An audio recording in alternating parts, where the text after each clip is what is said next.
Welcome, everyone, to Stepping Into Your Leadership. I'm your host, Christine Courtney. Our goal here is to give you some actionable takeaways that will help you lead your teams. Thanks for joining us on this leadership journey. Let's get started.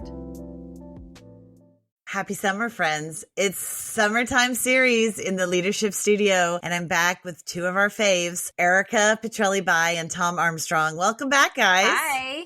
Hi. For those of you who don't know, we do this a lot like a summer beach read, and that we have one scenario of some tough employee that's causing you some problems, definitely causing Tom, Erika some problems, but probably you at home too. And what they're going to do is each give me their take on how we can handle this scenario. And by the way, honest to God, they do not know this scenario ahead of time. So we put them on the spot so that it somehow relates to you sometimes being on the spot with what to do when giving feedback. Because difficult times come when we have to give difficult feedback, and we often either avoid or we're defensive or we take too long to give it. We're doing this special series in the summer so we can all get better at thinking of these things and hearing great leaders like Tom and Erika, who are used to doing this for many, many years, probably combined half a century.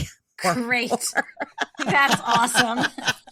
We've been Sorry, outed. guys. You had me. We're getting to octogenarian levels of experience and wisdom of living this. And so sometimes for me, it's helpful to hear how other people would handle a situation and then think of how my take might be on this. So if you're out there listening and if you have other ideas, we'd love to hear them. But here we go. We're going to do this, and then we're going to follow up one scenario with their feedback, and then we're going to go to a speed round of some questions. So I'm going to start with Tom. Are you ready, Tom? Yeah.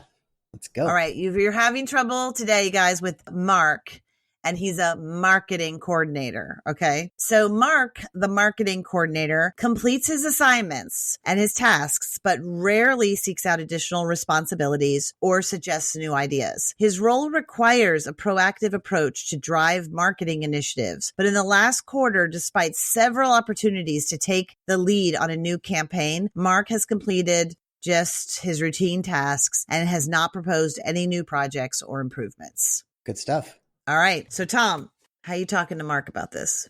Well, first of all, I'm definitely going to, and it's not a compliment sandwich. I think it's important for me to have like my own awareness of how grateful I am that he's hitting his benchmarks. He's doing he's accomplishing his goals that we set out for him. All that's happening, right? Like the requirements of his job, he's meeting them.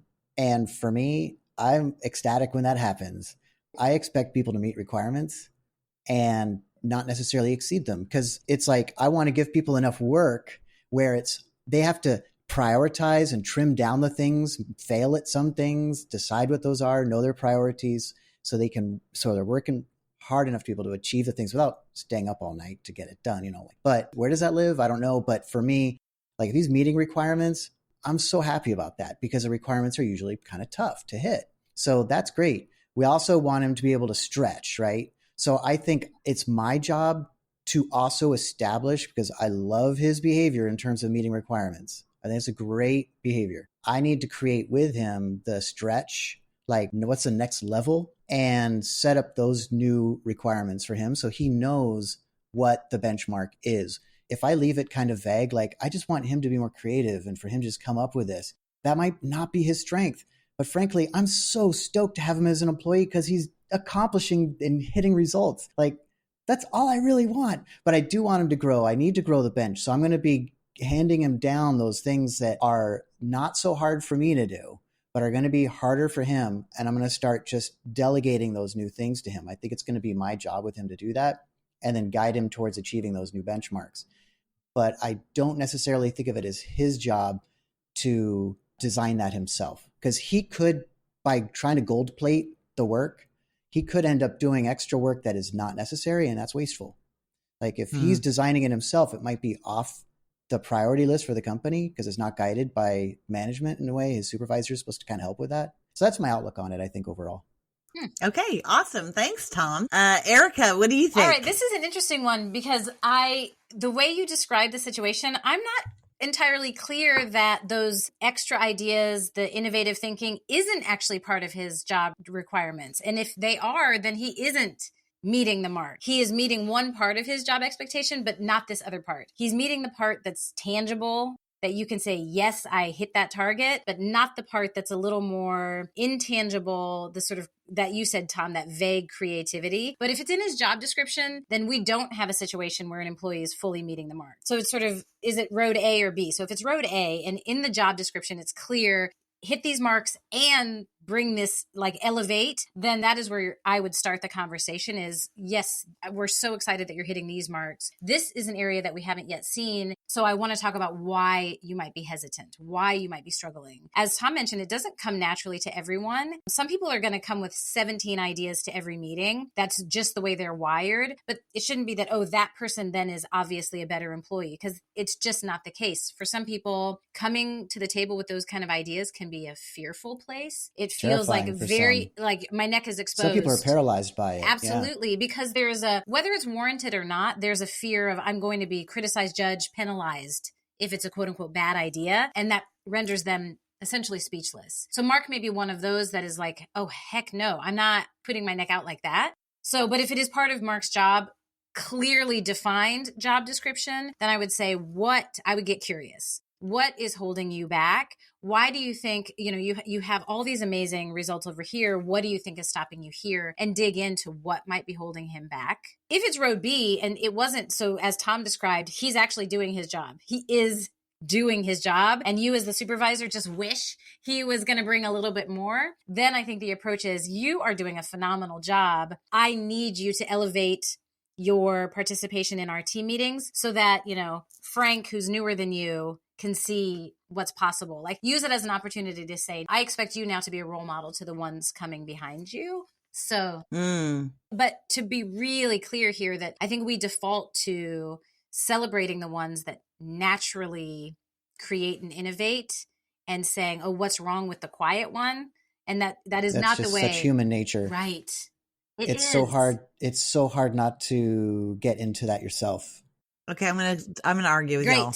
Okay. Do it. You ready? Ready. I think if you're a marketing coordinator, you probably want to eventually be a marketing director or a marketing VP or a CMO or whatever. And I'm sorry, but you have to be creative and innovative, and you have to be proactive and take initiative. It just comes with that territory. However, you could be introverted still. I agree with that, Erika. But I also think there's two things. When people come to me, first of all, Mark's a coordinator. So he's at more of a junior level. So there is still hope, right? He is still growing. We're grooming him, whatever. I do think that taking initiative is a hard thing to teach. It can happen though, but it really depends on a couple of things. One being the culture of the organization. Yeah. Is he surrounded by people that do that? Or two, does he not have any experience with doing it? We've had people, and you guys know this, where time after time in their performance reviews, I sit there going, okay, guys, you want to take initiative. You're doing great, but you need to take initiative. I mean, I think we went through somebody for 10 years that way. Finally, I just turned to her and was like,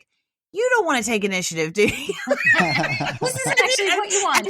You're good at what you do, and it's great. But I feel like every year we tell you to take initiative and we play this game, but you don't have to do that anymore. You can stay a coordinator. We love what you get done, but just know that if you want to be a director or a CMO someday, this is something you gotta get better at.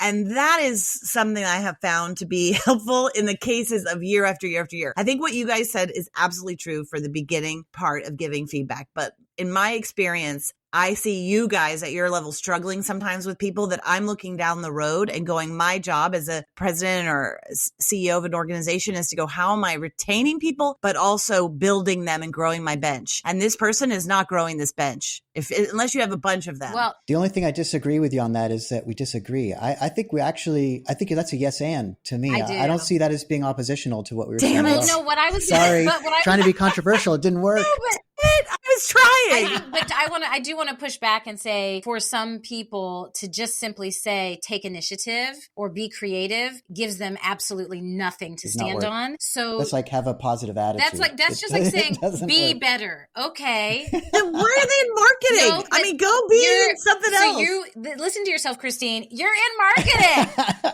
You're in marketing. You should just know to be better. you're not coaching Mark towards how to be better. And so in this case, Tom referenced this to give him a project that's lower stakes. We wanted to try out this new product. We want to try out this new market, something that's for the company, a lower stakes thing to say, but we don't have a plan on how to do that. Or why don't you figure out a new way to use social media? Give him a small something that is like, this is yours to create, and then see how he does. But to just say take initiative, you're going to be frustrated. He's going to be frustrated. No one's going to be happy. And that's not why we're here. We're here to figure out how to coach. That's why they don't let me talk to Mark anymore. I disagree with all of you. Tatiana's coming up. In to say, I disagree. You're all wrong. It's not true. I actually really agreed with what Tom was saying. I think the problem is that it's actually in the way the meeting is being led, right? Because I think the problem with saying, oh, I want you to take initiative in marketing, for example, is just like, sure, I can come up with what those things might be. Like, oh, I'm going to do this, I'm going to do that. But it does need to meet the company's objectives. And if I'm not running a meeting that's effective and that we're walking away with to-do things, with to-do lists, or a space for an introvert to actually brainstorm, I'm leading that meeting incorrectly. Yes. So like, so true. That's a good point.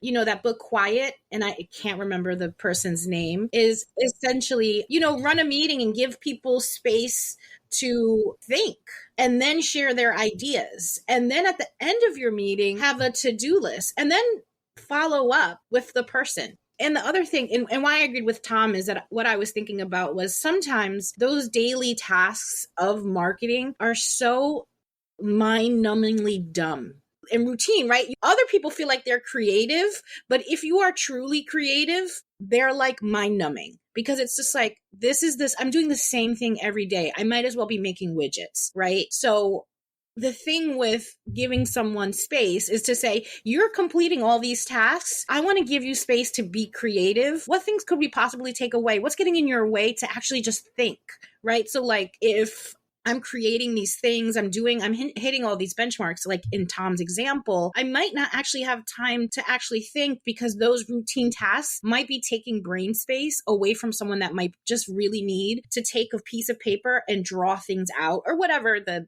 scenario might be. Yeah, that is okay. Tatiana wins, because I know I do this to her. Yeah, I completely agree with you, Tati, 100%. I think also you need to take into account, have some cultural awareness as well. New York City, if you're born and raised in New York City, you're going to have a different way of thinking about the way, you got to be bold when you go to that meeting and stuff. And some people from another culture, that might be like a little bit, whoa, what's up with this guy, or girl? Like, it's a little bit intense. But in New York, it's celebrated and praised. So that also, you have some awareness. And to Tatiana's point, creating an environment where everybody does feel like they can do this and communicate, you're more likely to get their creative input. And framing it as Tatiana did in your meetings and holding yourself accountable for what kind of system am I creating is key, not just blaming the people for not achieving.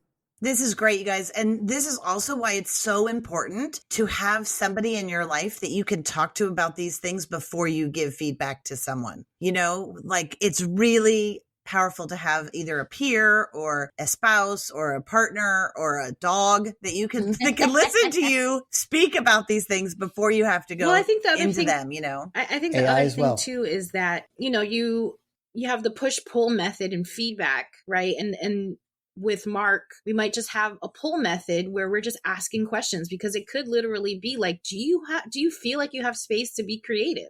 Or where is it that you're the most creative? Mm-hmm. How could you be more creative? How could you, because you might be right. Like, Mark might be completely happy just being the coordinator. If he's in marketing, like you said, I don't believe that, because there is this need to want to do more, especially if you went into marketing. So there's something there. And I think if we go back to like an emotional, intelligent episode, like the one that Erika did, and just kind of just be pulling information from that person, you might find where it is that the creativity is lacking. And it might just be in those routine tasks of posting. Yeah. Good one. The book that Tatiana was talking about is called Quiet, The Power of Introverts in a World That Can't Stop Talking by Susan Cain. So if you're interested in learning more about that, it is good, especially for us extroverts out there to read. I'm a classic introvert, by the way, Christine. Erika, which are you? Thanks for extroverting. I'm an extroverted introvert. Interesting. What are you, Tatiana? I'm an introverted extrovert. I'm an extrovert. Christine's an extrovert. Okay. Extrovert. I just want to say one more thing before you take us on a speed round. Is that it's just okay. I think one thing that we can take away from all of our perspectives is the importance of clear, direct, tangible feedback. Because the mistake that is oftentimes made, and we see in this example, is that idea of be better, be creative, be innovative. Those words mean nothing. And so the one thing for a manager to take away is, what specifically am I asking for? What are the specific actions that I'm asking for? Yeah. So that Mark feels better and the supervisor feels better. What does initiative even look like to mean? somebody? I mean, exactly. Ask my 19-year-old in there sleeping in his bed for half the day. I don't know that he could answer that question. And please, God, let one of you guys coach him someday and not me. So there you go. He doesn't listen to this, so it's safe to say. All right. So here we go with our speed round. So the speed round goes like this, if you haven't heard before, but I give them 2 minutes on the clock. And we try to get through as many leadership questions as we possibly can. And they have no idea what those questions are. And this time I'm going to start with, who did I start with just now? I started with Tom. So I'm going to start with Erika. You ready, Erika? I am ready. Okay. All right. Here's it goes. What is your favorite leadership quote? Oh, my favorite leadership quote I give all the time because it literally is taped to my computer. It's Doug Conant. And it's, even a brief interaction can change the way people think about themselves, their leaders, and their future. Each of those many connections you make has the potential to become a high point or a low point in someone's day, reminding us of the power of our impact in every interaction in our days. Awesome. Love it. I've heard you say that so many times. All the Great. time. Tom, what do you have? Well, this actually ties into everything we've been talking about so far. Is I think Gandhi said this thing when it's just everything was taken off. He became way busier than normal. And he said something to the effect of, well, my tasks have gotten so much more, we're so busy. I need to meditate another hour every day.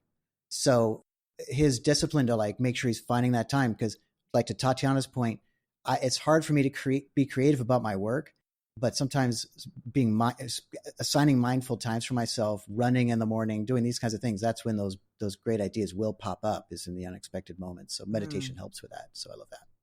Love it. I would say, I think it's Harry S. Truman that said this, but there's no limit to what we can achieve if it doesn't matter who takes the credit. Yes. I love that one.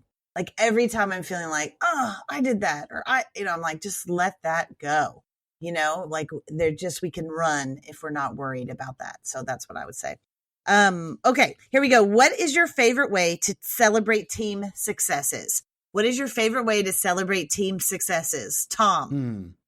Yeah, really good one. I love just when people can get together and it can be a pain in the, everybody's thinking, no, I have so much to do, I can't take the time. But when you do bring the actual team together in person and you say, we're just going to do this to celebrate what we did here, it just takes people out of their frame of what's the next thing. Because that tends to be the problem. That's why we need to celebrate. It's as soon as I get something done, I don't pat myself on the back. I'm solve the next problem. You have to get out of that cycle. And so anything where people are actually together in the same space, I think is really good for that. Yeah, great. Erika? It's a ditto, because the Tom hit on the point of, oftentimes we say we don't have time to do that.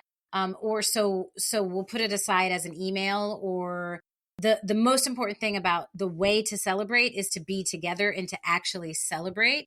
So that can be a meeting that's specifically for, we're just going to talk about good things. One of our colleagues recently posted about the power of happy memories buckets for mental health, which is just for your young people and for yourselves, really retelling the good things as a way to strengthen your mental health. So even if you spend 1 minute at the start of your team time, whether it's a staff meeting or a training, to celebrate the good things that have happened since you were last together, that is, it doesn't get any better than that. People think it has to be something. Oh my huge. God, I forgot. I stopped looking at the clock. We're way past our time, but you're absolutely right, Erika. Those of you who are keeping track at home, I want to keep on Oscar it. Erika, the music from the Oscars.